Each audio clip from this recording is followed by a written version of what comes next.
Buenos días, hermanos. Hicimos un corto, disculpen los que estaban ahí conectados. Hicimos un corto nada más para separar la alabanza del video de la prédica, porque luego la prédica la queremos compartir por por WhatsApp, y está muy pesado el video, entonces no lo podemos, a menos de que lo comprimamos, y no somos muy buenos todavía en eso de la tecnología. Entonces por eso hemos decidido hacerlo así en dos partes, para que no piense que ahí cortamos la señal porque queríamos hacerlo, sino es más que todo eso. Y bueno, esta Semana Santa es la primera semana que nosotros estamos, pues ahora sí que celebrando la Semana Santa en nuestra casa, ¿verdad? Siempre habíamos estado dentro de la iglesia, algunas iglesias hasta toda la semana han tenido servicio, ¿verdad? Hacen servicio en Semana Santa, pero yo creo que ahora fue un tiempo para pasar esta Semana Santa en nuestra casa, y yo sé que también fue de bendición si es que se tomó el tiempo para poder llevar a cabo algo para la gloria de Dios, dedicar tiempo para esta Semana Santa, hablarles del sacrificio tan maravilloso de nuestro Señor Jesucristo. Y vamos a hablar, el día domingo pasado se celebró lo que le llaman el Domingo de Ramos.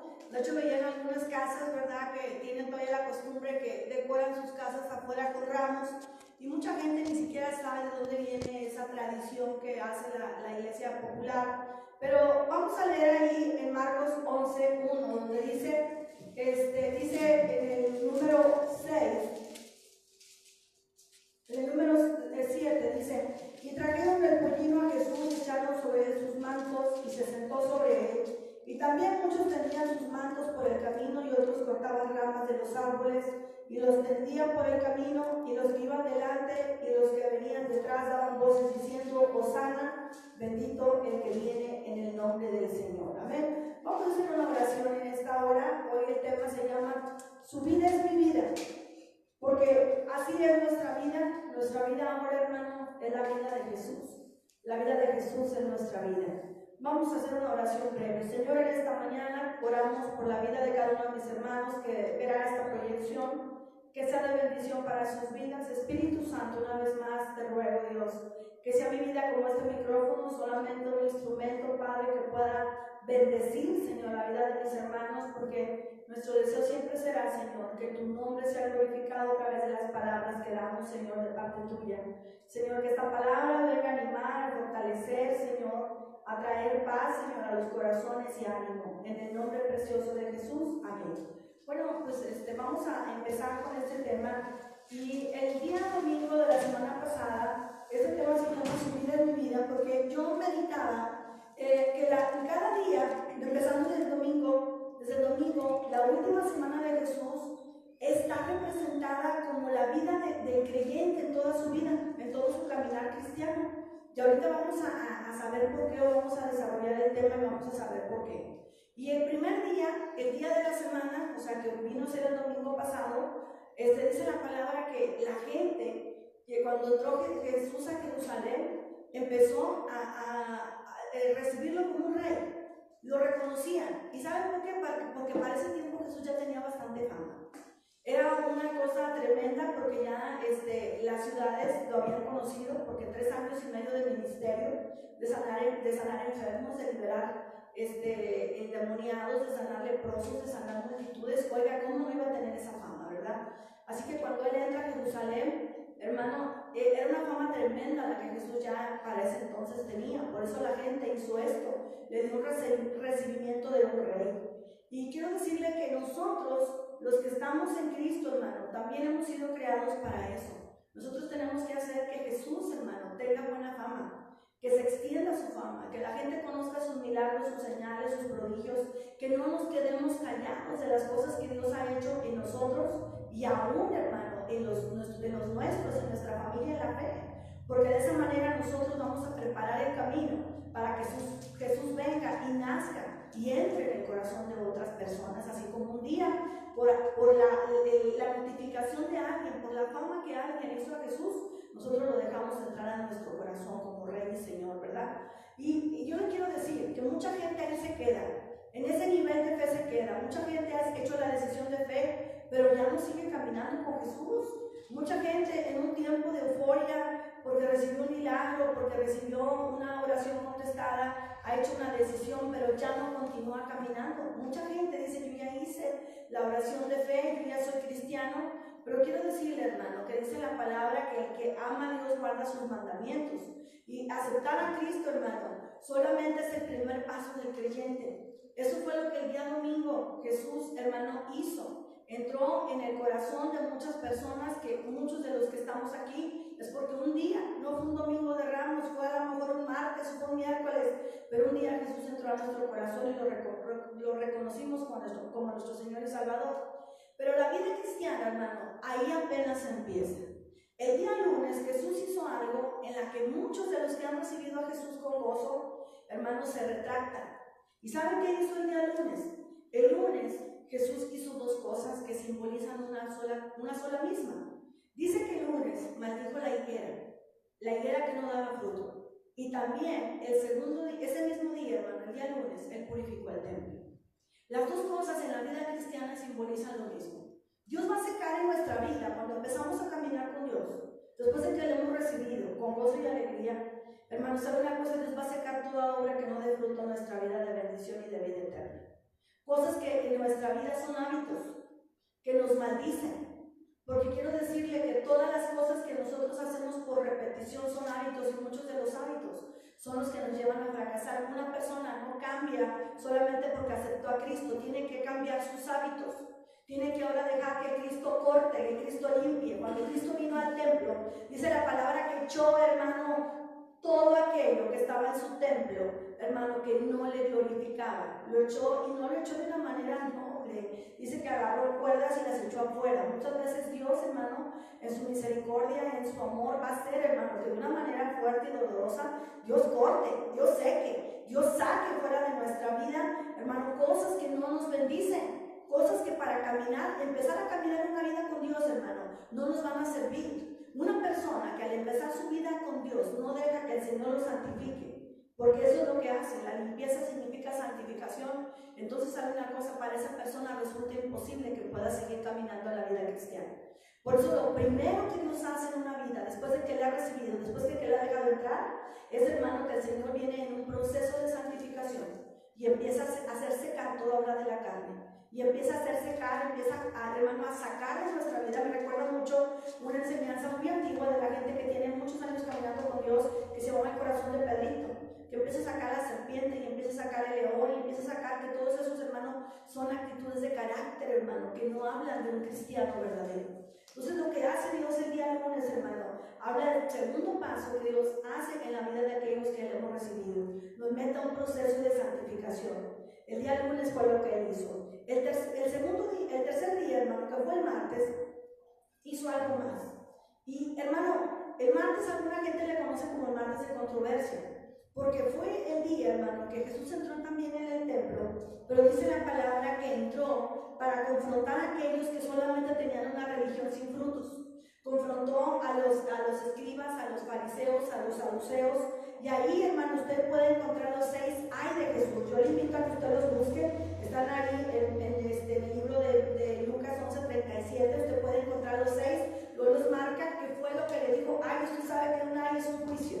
Ahí usted va a encontrar los 6 ay, que no le voy a hablar hoy porque me tomaría mucho tiempo. Pero ahí, hermano, echó por tierra la fe de apariencia, porque a Dios no le podemos, hermano, servir con una fe de apariencia.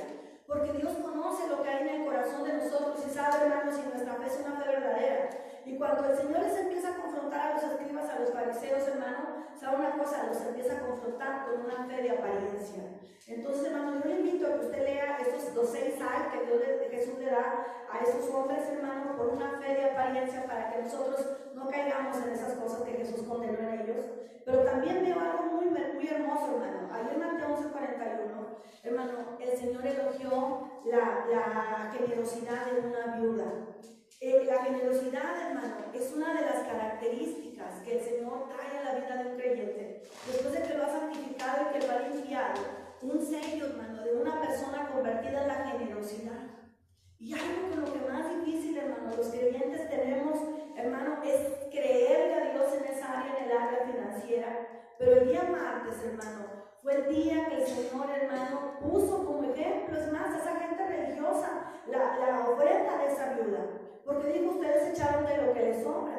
Y muchas veces ustedes invalidan el mandamiento porque por esa causa ya no apoyaban a sus padres y pues deberían de haber hecho esto sin dejar de hacer aquello.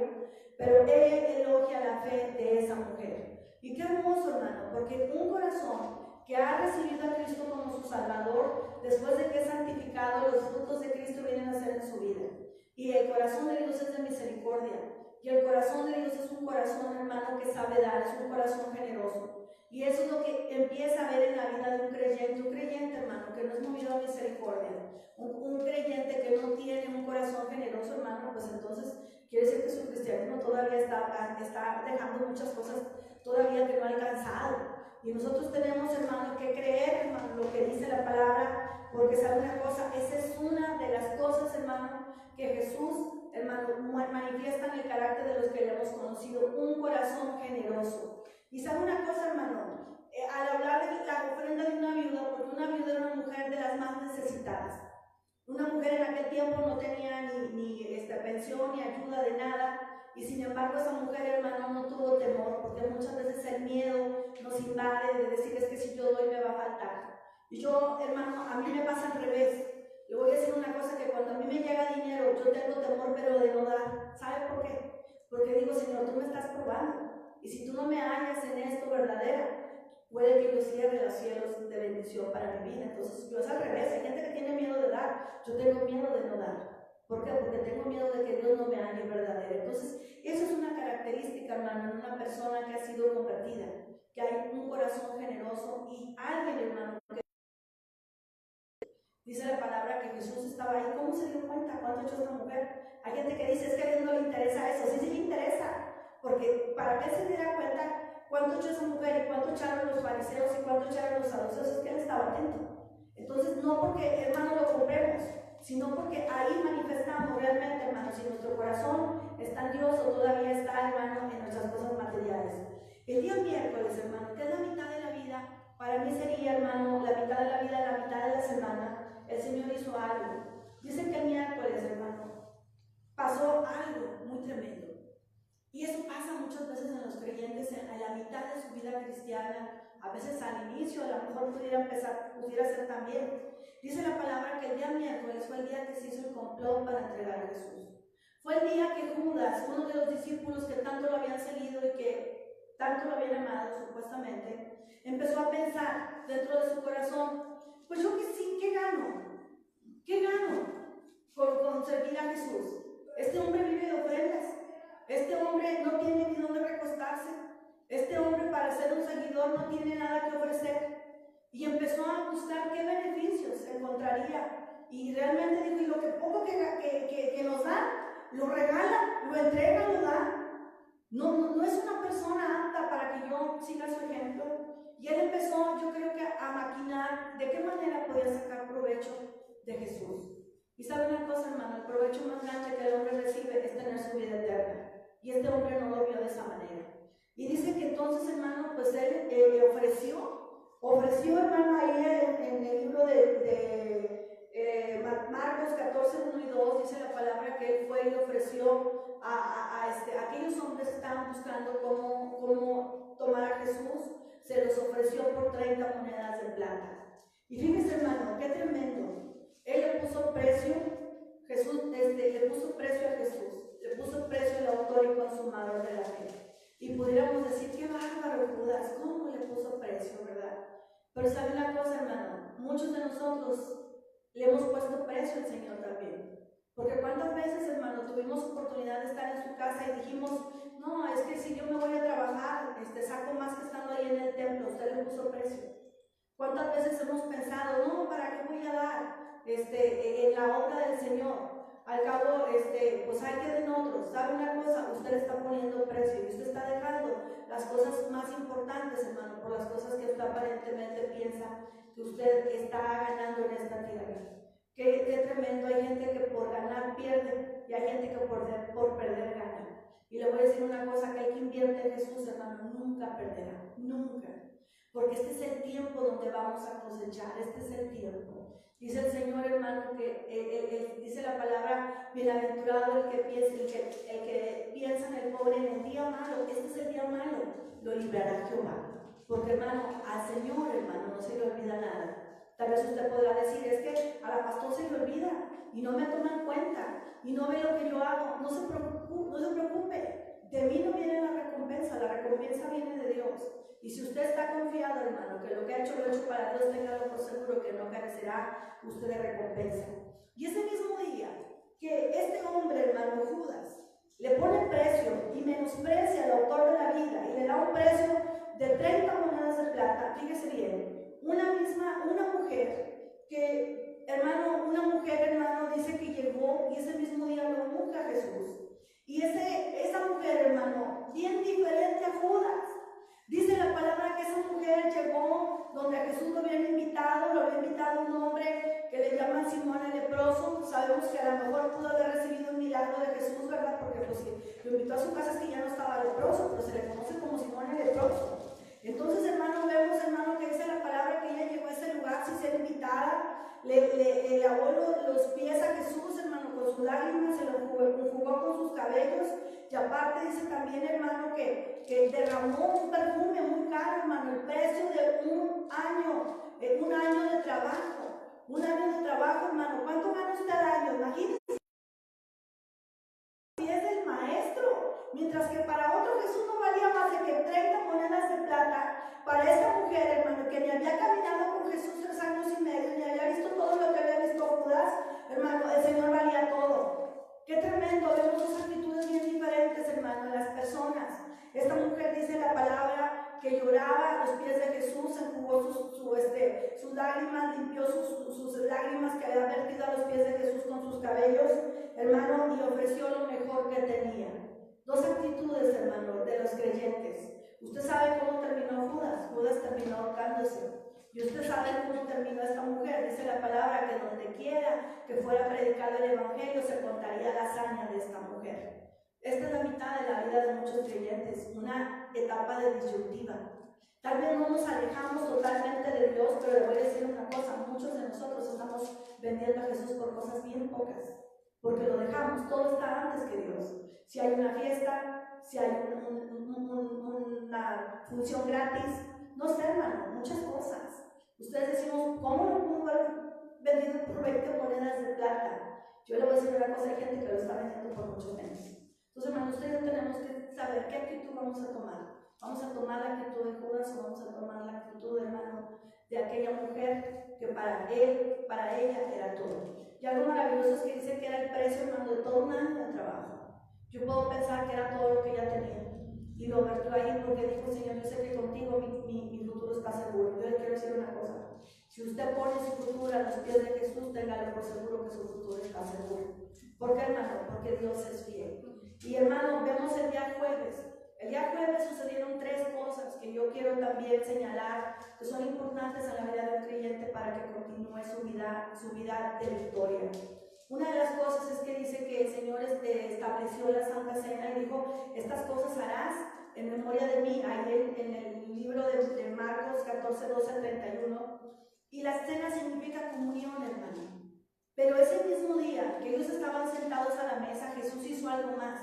Dice la palabra que después de que habían cenado, hermano, que él se amarró, se ciñó una toalla a su cintura y tomó un lebrillo y empezó a lavarle los pies a todos los discípulos. Y dijo, miren, si yo siendo el maestro he hecho con ustedes esto, ustedes lo mismo tienen que hacer. Se tienen que servir unos a otros. Y le voy a decir una cosa, hermano. La cena del Señor es algo muy hermoso porque, hermano, habla de comunión. ¿Y quién no quiere estar en una cena donde le sirvan? Pues todos, ¿verdad? A todos nos gusta ir a una cena donde nos sirvan, donde haya meseros, donde haya cordon bleu con espagueti y puré de papa, ¿verdad? Y si nos sirven postre, pues qué mejor. Pero ¿cuántos de nosotros nos gusta servir, hermano, para que otros se sienten cómodos? Y ahí es donde demostramos nuestro verdadero amor a Dios. ¿Por qué, hermano? Porque la comunión perfecta viene cuando hay en nosotros servicio. No hay comunión si no hay servicio. Jesús dijo, ustedes saben que los mayores son los que son servidos, pero el reino no será así. El mayor será el que sirva. Y yo le voy a decir una cosa, hermano, si usted quiere ser grande en el reino de Dios, aprenda a servir. Tal vez, hermano, nosotros nos gusta nada más estar como invitados, como cuando Jesús estaba sentado con los discípulos, pero ahí no acabó, hermano, la enseñanza de Jesús, ahí empezó. Dijo, yo les he servido y ahora les vuelvo a servir a lavarle los pies. Entonces, hermano, qué importante es esto, que haya en nosotros, hermanos, servicio. Y Jesús, hermano, es una de las enseñanzas que nos da un creyente que solamente le gusta convivir, hermano, pues qué bello. Pero un creyente, hermano, que tiene servicio, habla que tiene el carácter de Jesucristo. Amén. Hay en la iglesia los dos tipos, los que les gusta que les sirvan y los que les gusta servir. Yo espero que usted sea también, hermano, de los que les gusta servir. Nos gozamos cuando nos sirven, pero nos gozamos mucho más cuando Dios nos permite servir. Y otra de las cosas, hermano, que el Señor hizo ese día, dice que después de que había servido la Santa Cena, la última cena, después de que había lavado los pies a los discípulos, ¿sabe qué hizo, hermano? Se fue a orar. Todavía tuvo tiempo para orar. ¿Verdad qué día tan difícil tuvo Dios? ¿Verdad? Tuvo Jesús en su última semana y todavía le dio tiempo para orar. Porque a veces decimos, Dios, estoy muy cansado, tú sabes que andamos en tu obra para arriba y para abajo. Pero él se fue a orar, hermano. Y sabes, la palabra, hermano, nos enseña que fuera al Getsemaní ahí en el libro de Marcos 14, 32 al 42. Y qué importante es la oración, hermano. Porque la oración es la vida de una persona que también ha crecido y ha madurado en Dios. Una persona que no tiene oración, hermano, es muy difícil que sea una persona que viva en victoria. ¿Por qué, hermano? Porque la oración va a determinar nuestras reacciones ante la crisis. Ahorita estamos en una crisis. Ahorita estamos en un tiempo, hermano, de una situación complicada que realmente ahí vamos a echar mano de los frutos, si está la paciencia, si está el amor, si está, hermano, en nosotros en la templanza. Porque para estar tantos días en casa encerrados necesitamos todos esos frutos, ¿verdad? Y si no los teníamos ahí, Dios nos los está manifestando y nos los está empezando a permitir que afloren. Y todas las cosas que nos están pasando son para que nuestro carácter, hermano, sea moldeado de acuerdo a los frutos de Dios. Y hermano, también, hermano, la crisis revela nuestra verdadera espiritualidad. ¡Qué tremendo! Porque fíjese, Jesús está hablando. Cuando va a llegar el tiempo, hermano, ya de su crucifixión, cuando lo van a entregar, cuando lo van a vender con un beso. Qué tremendo, ¿verdad? Le dijo Judas a aquellos hombres a quien se los vendió, al hombre que yo le diera un beso, ese es. Y hermano, cuando viene, dice la palabra Judas, con toda la turba, hermano, con toda la turba, gente que Jesús había ayudado, gente que Jesús había alimentado, gente que Jesús había sanado, hermano, y llega aquel amigo de él. Todavía le dice amigo, ¿a qué vienes, amigo? Y lo entrega, hermano, con un beso. Jesús no le dijo hipócrita, Jesús no lo confrontó, Jesús no le dio una bofetada, Jesús no le dijo, con esto me pagas. ¡Qué hermoso, hermano! Porque una persona de oración es una persona, hermano, de dominio. Es una persona, hermano, que sabe, hermano, tomar la crisis, hermano, de la manera correcta, reacciona de la manera correcta. Y vemos, por ejemplo, la vida de Pedro, hermano. Cuando viene esa misma turba, ve a Judas, ve la gente. ¿Qué hizo Pedro, hermano? Sacó la espada y le cortó la oreja a aquel siervo, hermano. Dice que el sacerdote Amalco le cortó la oreja. ¿Qué le dijo Pedro? Le dijo Jesús, enfunda tu espada. Porque si yo quiero, que yo le puedo pedir a mi padre y me manda una legión de ángeles, pero esta no es una lucha que se pelea a espada. Esta es una lucha espiritual y un propósito yo tenía y tengo que cumplirlo. Y hermano, eso revela el hombre de oración y el hombre sin oración. El hombre sin oración reacciona como Pedro, saca la espada, se quiere hacer justicia por su mano. Cuando viene una ofensa, cuando viene algo que siente que es injusto, inmediatamente salta en su carne y quiere hacer sentir mal a las personas y quiere tal vez, hermano, vengarse. ¿Por qué, hermano? Porque no hay vida de oración en la persona. Ahí, hermano, es donde se conoce un cristiano maduro. Es donde se conoce un cristiano, hermano, que ya ha avanzado en la fe. Dígame usted cómo reacciona en sus crisis. Dígame usted cómo reacciona, hermano, en sus conflictos, en sus situaciones. Y yo le diré sin conocerle qué tanta oración y qué tanta espiritualidad hay en su vida. Porque eso es lo que revela, hermano. Las cosas que vienen a nuestra vida, solamente, hermano, le quiero recordar que son con un propósito, revelarnos a nosotros mismos. No que Dios no lo sepa, revelarnos a nosotros mismos en qué nivel está nuestra fe para que sepamos si tenemos que, hermano, avanzar un poco más y en qué áreas tenemos que pedir al Señor que nos ayude. El día viernes, hermano, el último día, el día de la crucifixión, dice que la palabra, que Jesús fue sentenciado a muerte. Ahí, hermanos, se cumplió el propósito de Jesús. No pudimos cumplir nuestro propósito nosotros también, hermanos, sin ir a la cruz. Jesús fue una sola vez para siempre, para pagar el pecado por todos nosotros. Dice la palabra que con un solo sacrificio hizo perfecto a todos los santificados. Pero nosotros, hermanos, hoy tenemos cada día que ir a la cruz. Jesús dijo: el que quiera venir en pos de mí, tome su cruz, ¿cuándo? Cada día, y sígame. ¿Por qué, hermano? Porque nosotros, hermano, tenemos que morir a nuestras propias pasiones. Tenemos que crucificarlas. ¿Para qué? Para que el propósito de Dios se lleve a nuestra vida. Porque puedo ser mis pasiones, pero muchas veces, hermano, mis pasiones, lo único que van a hacer, dice la palabra, que hay caminos que al hombre le parecen buenos, pero su fin es camino de muerte. Mis pasiones, hermano, muchas veces no están encaminadas a la voluntad de Dios, y lo que van a hacer es destruirme. Entonces, hermano, yo tengo que decidir vivir mi voluntad o vivir la voluntad del Padre, como dice el Padre nuestro, ¿verdad? Hágase tu voluntad, no la mía. El propósito de Dios, quiero recordarle que es lo mejor que puede haber para nosotros. Es mejor que nuestros sueños. Van más allá de lo que usted y yo pudimos soñar para nosotros. Yo le quiero decir nada más para cerrar este tema. Dijo Jesús: el que pierda su vida la hallará, y el que halle su vida la perderá.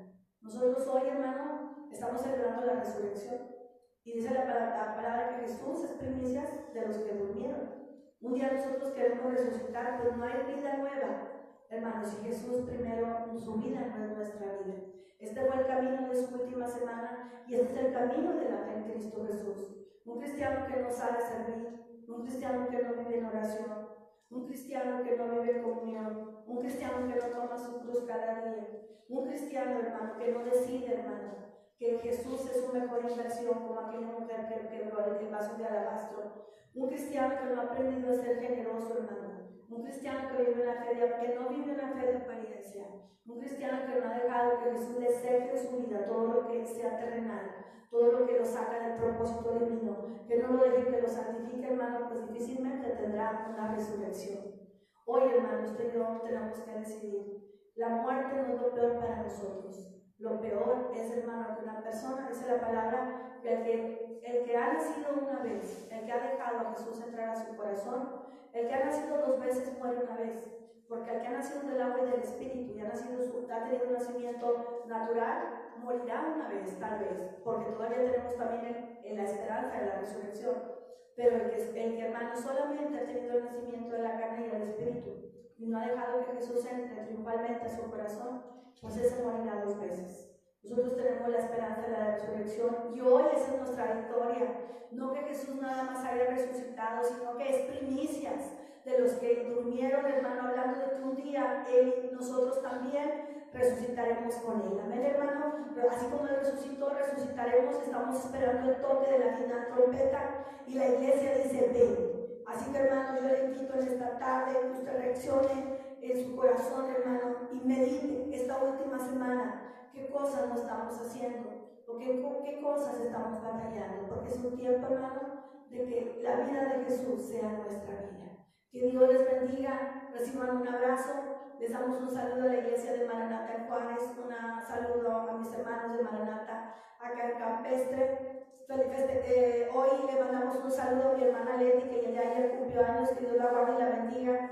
Le mandamos un saludo a todos los hermanos que están conectados. Por ahí había algunos: mi hermana Zaira, mi hermana Martín, mi hermana Paula, mi hermano Adán, el pastor Adán de San Luis, mi hermano de Edimburgo, mi hermano Juan y mi hermana Esther, mi hermana Edith de Juárez, mi hermana Rosalinda, y todos los demás, hermanos. No supe ya cuántos más se conectaron, pero todos los que se hayan conectado, amigos de nosotros que están ahí siguiéndonos en nuestra página, Dios les bendiga, les mandamos un abrazo fuerte y esperamos que esta palabra les haya bendecido.